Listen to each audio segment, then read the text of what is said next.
Welcome back to another technical deep dive here in the debug zone. Today, we're tackling a big question and breaking it down with insights from other users. Hopefully, this clears up some misconceptions and helps you get the answer you need.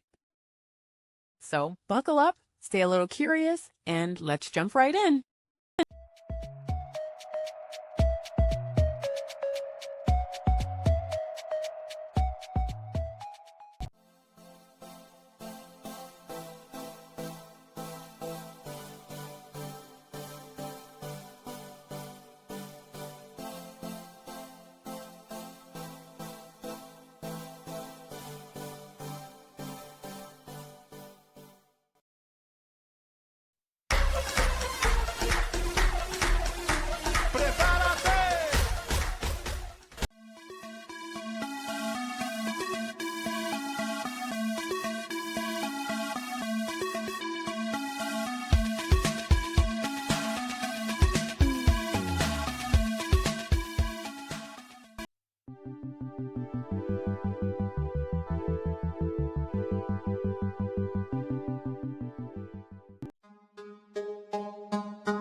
And that's a wrap.